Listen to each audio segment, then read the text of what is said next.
Another fun example is playing around with connections, bindings, and properties. Let's go ahead and jump into the designer here, and we're going to make a few rectangles. Going to just do this, and if I don't like that, I can actually hard code the size in.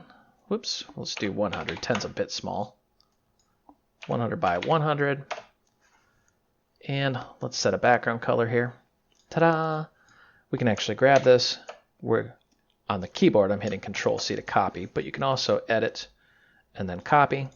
And then you can either Control-V on the keyboard to paste and move it around, or you can take the mouse, right-click, and paste. Move these around. Those lines snap to grid, so you can see very quickly, very easily how to align things up. And everything just works. This is so elegant, so beautiful. I love it. So let's take this guy, and let's make him a different color. And let's make him yet a different color. Ta-da! Everything's lined up. Everything's cool. And if we wanted to, we could, of course, make this a child of him and make this a child of him as well. We can move them around, make that a child as well. However we want to order them. It's actually really, really simple. So let's look at connections, bindings, and properties. I'm going to take this guy here, and we're just going to click this plus, and notice how it's rectangle on clicked. And we can open that by right-clicking on it, and it just says print clicked. So let's explore that. Save and run. And I'm going to get to the application output here. Nothing's happening. Why not? So it's rectangle on clicked. Why is this not happening? Let's take a look here. Let's go into our text, and I'm going to close some of this stuff down.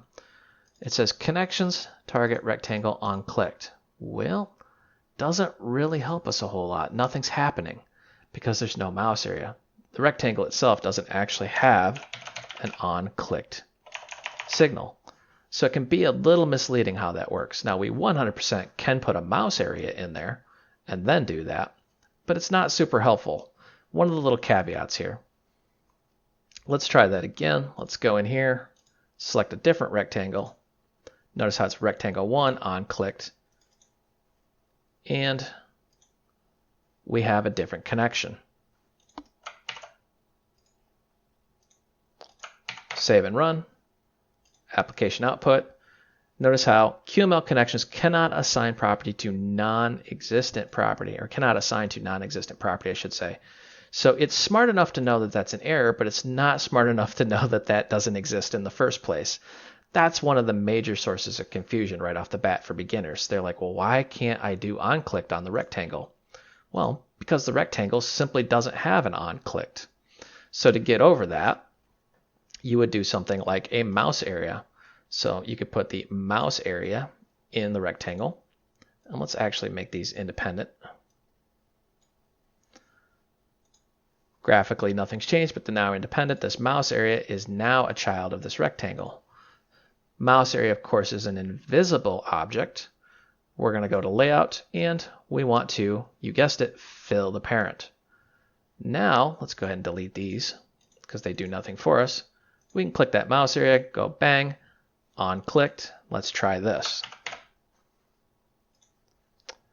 And notice how that little warning is gone. And if we go in here, we can click that all day and it just works. Very, very cool. All right, so let's take this a little bit further here. Let's click rectangle 1. And let's say we want the width. And we're going to set binding here. Notice how we can select an object. So let's select rectangle. And we don't want the border width. And we can select, let me move this over here. This is the binding editor. It gets to be a little cumbersome, but you get the point. You can basically say, so we want to bind this rectangle's width to that rectangle's width. And you can use that, or you can just, see how they're undefined? Type it out.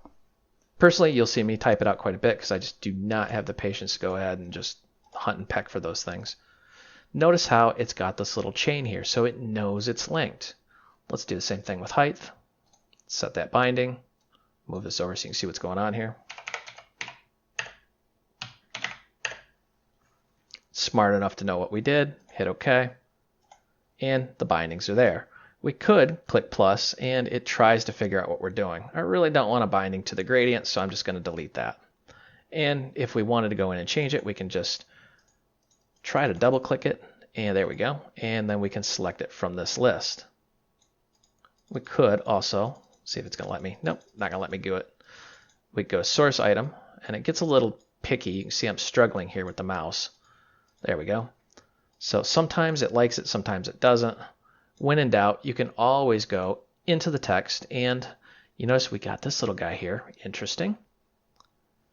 But you can go in here and search around and see what's going on. Ah, there's our binding right there. Interesting how that works. Now, what is this? This is actual code the designer uses to figure out all the things what we just did. Because sometimes the designer gets a little confused and it needs a little help. So it's saying, hey, designer, blah, blah, blah. You can actually delete this without any major consequences most of the time. I say most of the time, but you notice as soon as you save it, blah, puts it right back in.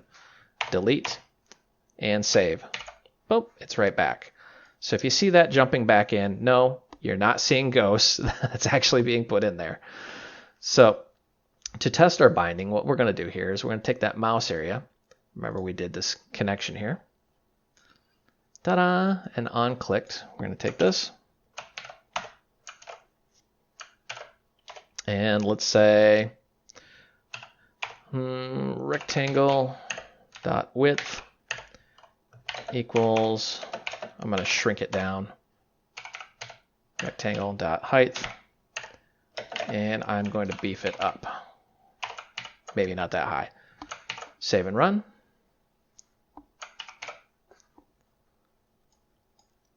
Click it, bang, instantly changes.